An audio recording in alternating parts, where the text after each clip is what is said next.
ये 8 लक्षण प्रकट होने लगते हैं जिसके ऊपर प्रभु की कृपा होती है। पहला, घोर अपराध करने वाले के प्रति भी दया की भावना, शांति पहला लक्षण है। भाव में भी पहले शांत भाव है। हमारे ऊपर श्री हरिजू की कृपा है, इसकी पहचान ये 8 लक्षण। पहला, शांति, अर्थात घोर अपराधी के प्रति भी गुस्सा ना क्षमा करना, ये हरि की कृपा का लक्षण है। देख लो भाई, घोर अपराधी शब्द तो जाने दो, जरा सा प्रतिकूल हो जाए तो लाख समझाओ पर भ्रकुटी तनी रहती है। ईर्ष्या, द्वेष, मात्सर्य, द्रोह, ये उपासक के हृदय की विषय नहीं, ये तो गंदे विषयी पुरुषों के हृदय के लक्षण हैं।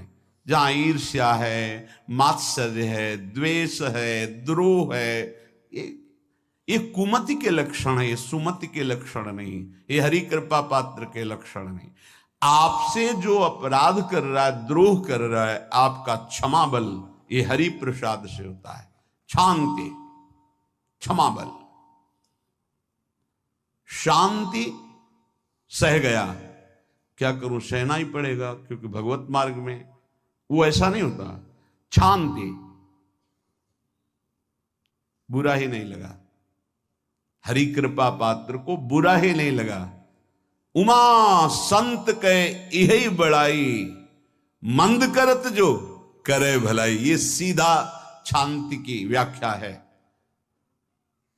अपने यहां मंगल गान में, करत जे अनसहन निंदक तिनहु पे अनुग्रह कियो, ये है हरि कृपा, ये है आचार्य कृपा, गुरु कृपा।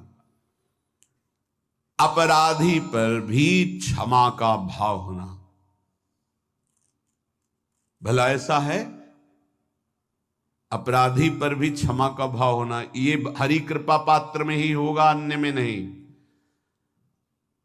तो अगर अपने हृदय में ऐसा लगे कि ऐसा नहीं है तो हरिजू से प्रार्थना करनी चाहिए कि कृपा करो, मेरे में सामर्थ्य आवे।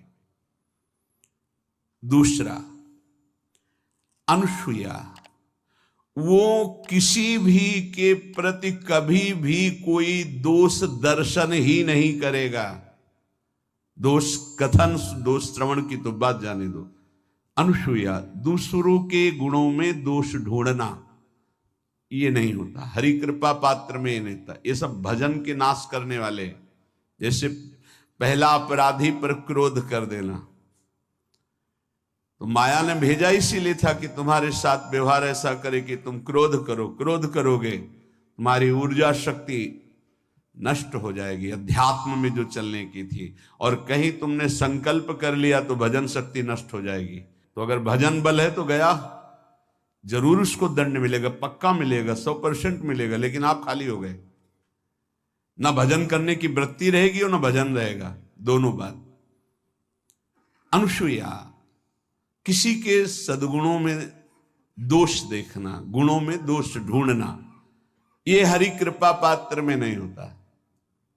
ये बहुत मंगलमयी बातें हैं जिससे हमारा भजन मार्ग पुष्ट होता है।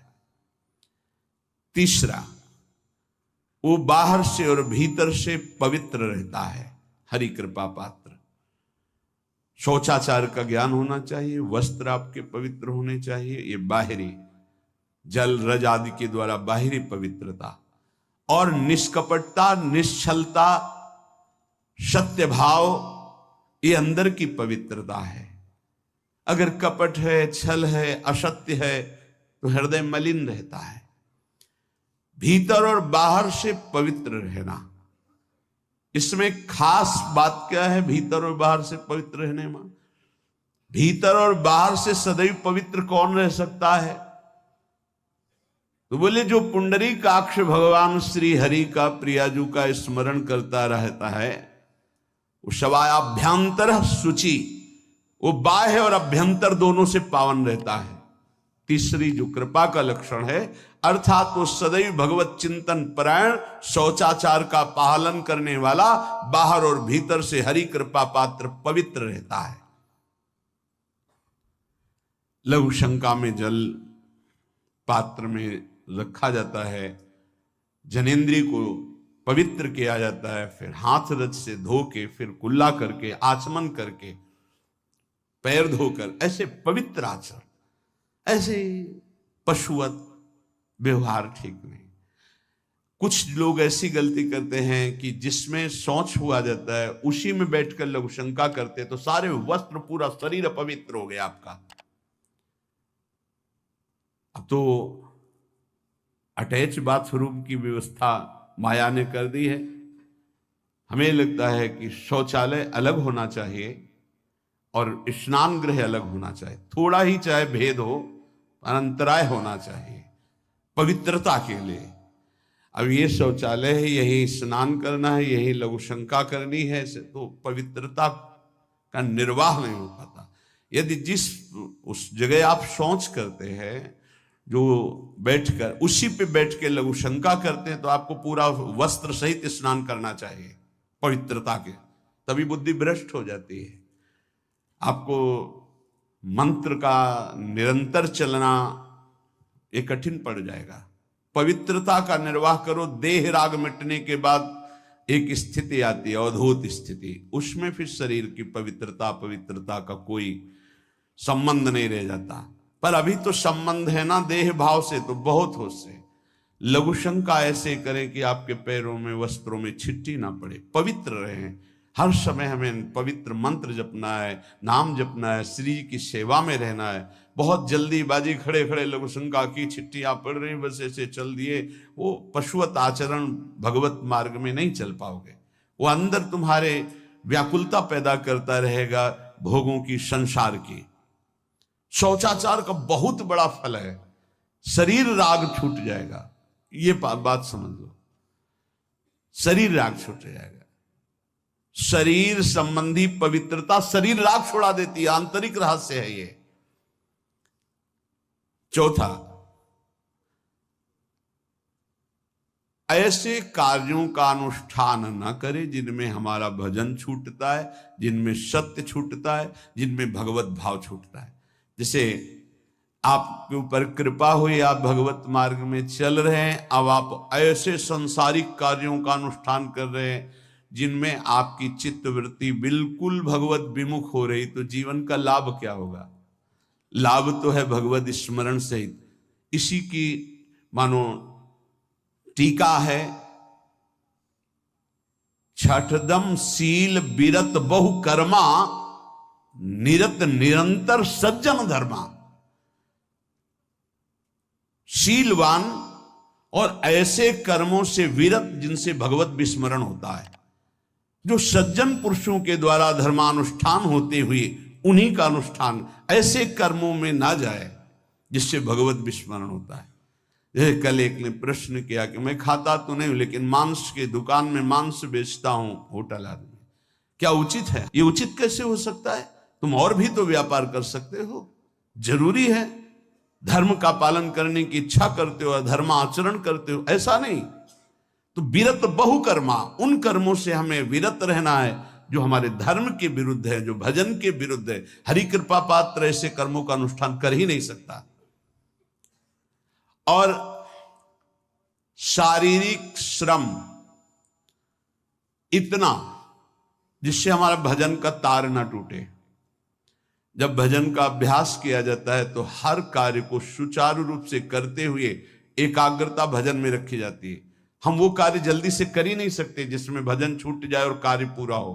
नहीं, हम कार्य करेंगे, हमें छोड़ दीजिए, हम अपने चिंतन से युक्त होते बिल्कुल कार्य करेंगे। जैसे कई साधक हैं, उपासक हैं, बड़े अच्छे उपासक हैं, उनको आप कार्य दीजिए कि आप पानी गर्म कर दीजिए, पात्र बहुत सुंदर साफ होगा, पानी बहुत गर्म, लेकिन आप कह दीजिए कि 5 मिनट में गर्म करके ले, तो उनसे असंभव नहीं होगा। छोड़ दीजिए उनको आप, वो मतलब ऐसा कार्य करेंगे प्रशंसनीय, पर वो समय से, उनका एक सिद्धांत है, बहुत अच्छा लगता है। और अपने को पता है कि इससे जल्दीबाजी नहीं होनी। पात्र मार्जन करना है, छोड़ दीजिए, आप उसको टोकिएगा नहीं, आप जल्दी मांझ के, उससे नहीं होने वाला। वो तनिक भी दोष नहीं रहने देगा पात्रों में, पर समय दीजिए, आराम आराम शिव कर। हमें अच्छा लगता है, भगवत चिंतन परायण उपासक की यही वृत्ति होती है। पोछा लगाना है, बिल्कुल बढ़िया लगेगा, लेकिन आपको सर से घुमा दे वो ऐसा नहीं होगा। आप छोड़िए और जाइए, हटिए, और वो अपने ढंग से लगाएगा और एकदम क्लीन करके। यही उपासक का लक्षण होता है। जो कार्य करेगा सांगोपांग करेगा, पर वो बहुत मस्ती से होगा, क्योंकि उसका भगवत चिंतन चल रहा है। अधिक ऐसे जिससे हमारा चिंतन छूट जाए, थोड़ा संयम में आना चाहिए। ये भगवत कृपा पात्र का लक्षण है। अपने भजन का फल देखना, भगवत कृपा पात्र के सबको प्रदान कर देना।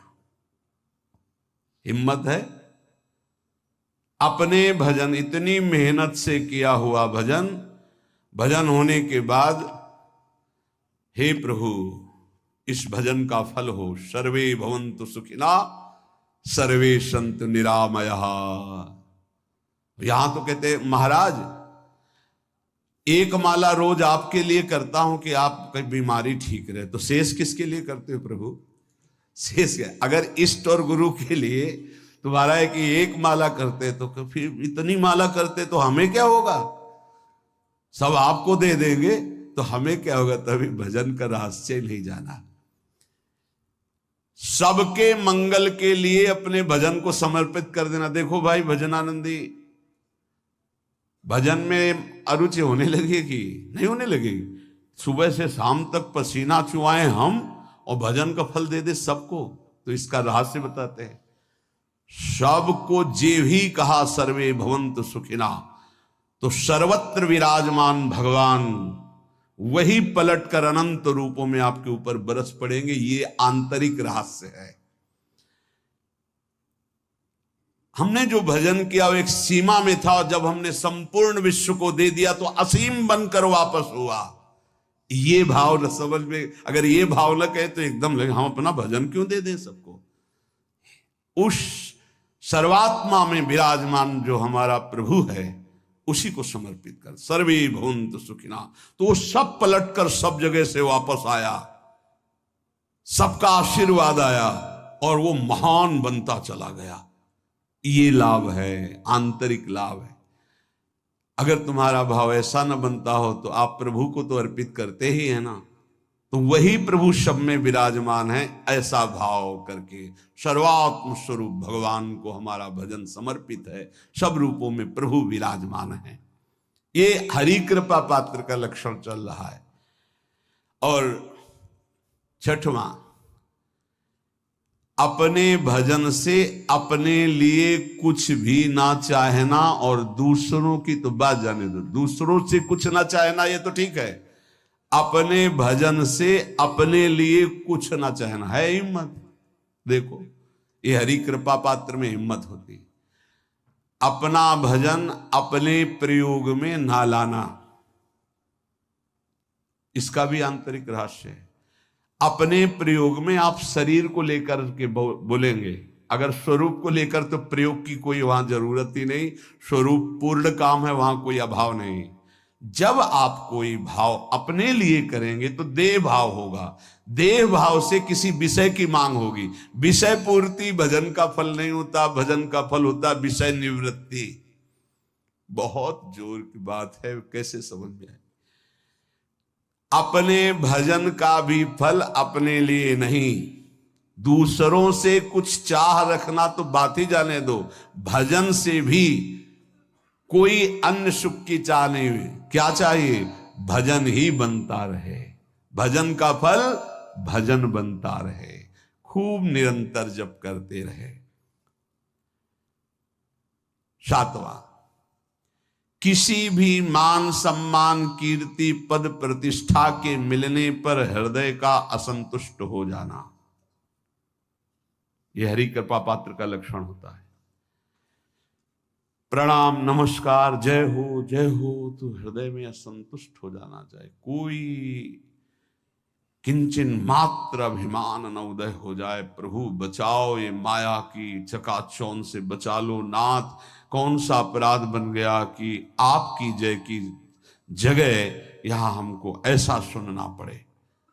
जैसे एक बार महापुरुष जन कह रहे थे कि जब गुरुजन बड़ाई करने लगे सामने शिष्य की, तो उसको ग्रीवा झुका लेनी चाहिए और पश्चाताप करना चाहिए कि कोई गलती हो गई, आज हमारे गुरुजी ने हमारी बड़ाई कैसे कर दी, इसका मतलब कोई दोष बन गया, कोई गलती हो गई, और प्रार्थना करना चाहिए कि क्षमा कीजिएगा महाराज, अगर कोई गलती हो तो दंड दीजिएगा, लेकिन ये दंड मत दीजिएगा कि आप हमारी प्रशंसा कर रहे हैं। भगवान, इससे बड़ा और कोई दंड नहीं हो, ऐसा महसूस होना चाहिए।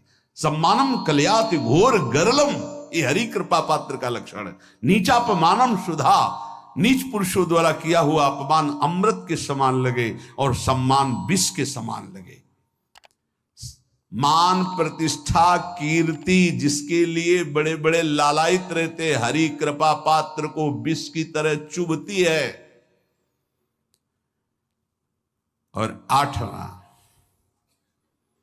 किसी भी प्राणी समुदाय से संबंध ना रखते हुए सब पर दया की भावना, सब पर कृपा की भावना, सब पर करुणा मैत्री, पर किसी से ममता नहीं। ये सूत्र बहुत व्यवहार में प्रयोग करने योग्य है। सबसे करुणा और मैत्री, पर किसी से ममता नहीं। करुणा तो करी भरत जी ने, मैत्री भी की मृग से, पर ममता रहित नहीं रहे। ममता कर ली तो अगला जन्म हिरण का हो गया। ममता नहीं रखनी। निर्ममो निरहंकारा, करुणा मैत्री तो करनी है, जैसे इसमें आदेश है, गीता में जी आदेश है, अद्वेष्टा सर्वभूतानां मैत्रः करुणैव च, पर निर्ममो निरहंकारा, ये साधक की चतुरता है। प्राणी मात्र पर दया कृपा करुणा मैत्री, पर ममता नहीं। ममता किसी से, और यहां करुणा मैत्री ये तो गायब हो गई, केवल ममता रह गई है। अपने शरीर से ममता, शरीर संबंधियों से ममता, विषय भोगों से ममता, यही जहर है। संबंध में ये ममता ही जहर है, विचारों में अहंकार जहर है, कर्मों में ये आसक्ति जहर है। इसी जहर को मिटा दे तो जीवन मुक्त महापुरुष कर्म करते हुए, विषय सेवन करते हुए, वार्ता करते हुए, विचार करते हुए, बिल्कुल जहर रहित उसका जीवन